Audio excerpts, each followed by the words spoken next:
Everyone welcome back to my channel. Hopefully आपण मान सब भलर थिबे। I am also fine. तो चलंतु आज ब्लॉग स्टार्ट करवा। आज बनैबा बैगण मसला। तो से मोटी 5-7 बैगण को भल भाव में धोईकी नहीं जाइए। यापर आम एमती दिफाल करदे और मझीर को 3 पीस एमती कट पीस काढ़ी नवा कहीं जदि पोक थाए तो जना पड़ जाए एमती कले। तो जेहेतु आम गोटा बैगण रांधुचे तेणु पोकड़ा बैगण न नहीं ठीक भाव में बैगण चूज करेंगे। ये आमर बैगण फाइनाली काटिकी रेडी हो जाइए देखूँ। तापर आम ए मसला रेडी करवा। से मुझे किसी जीरा धनिया 5-7 कोला रसुण अदा रसुण से मेजरमेंट ने बाकी ए पियाज आ टमाटो या भल को मिक्स करके आम ग्राइंड करदे और गोटे मिक्सचर रेडी करदे। या पछरे ग्रेवी बनवाई साइड रे रखी देथिबा। तापर ये मुझे कड़ाई तेल गरम कर देछि ऑलरेडी। एथिरे हम से काटी रखी बैगण को भल भाव में छाणीदे। जदि आप तेल स्किप करने चाहती अवॉइड करुँचे तेल आपको भाजिकी भी बैगण को नहीं पारे।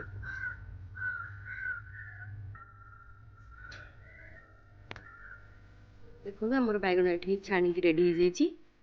बेसी फ्राए करेंगे डीप फ्राए करेंगे।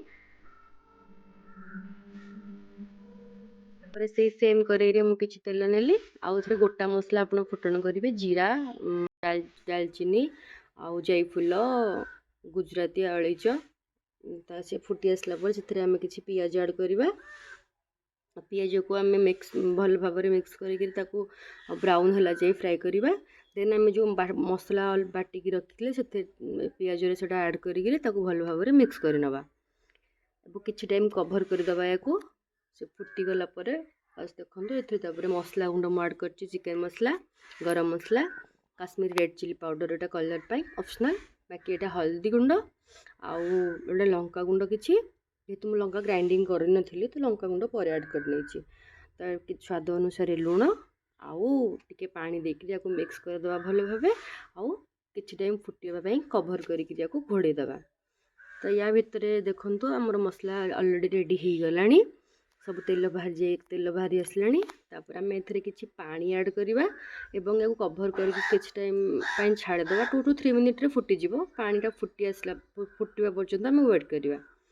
तो ये पानी आमर फुटी गलानी। एथिरे आम जो बैगण छाणिकी रखी मिक्स करदे और भल भाव में गोले नवा जमती बैगण सहित से ग्रेवीटा भल भाव में मिसीज आउ किछि टाइम छाड़देवा। टिके पानीटा फुटी आसला बेलू आम ए चीनी ऐड करवा यहाँ फ्लेवर पाई। जदि आप मीठा पसंद नुहे तो आप स्किप करें।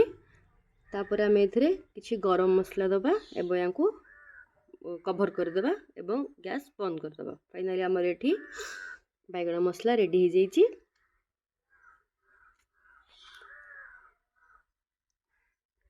देखु आज बैगण मसला रेडी। तापर या गिनारे सर्व करेंगे आउ ट्राए करेंगे डेफिनेटली ट्राए करूँ और मत कमेंट रे जनइबे केमती लगला बोली। Thank you for watching.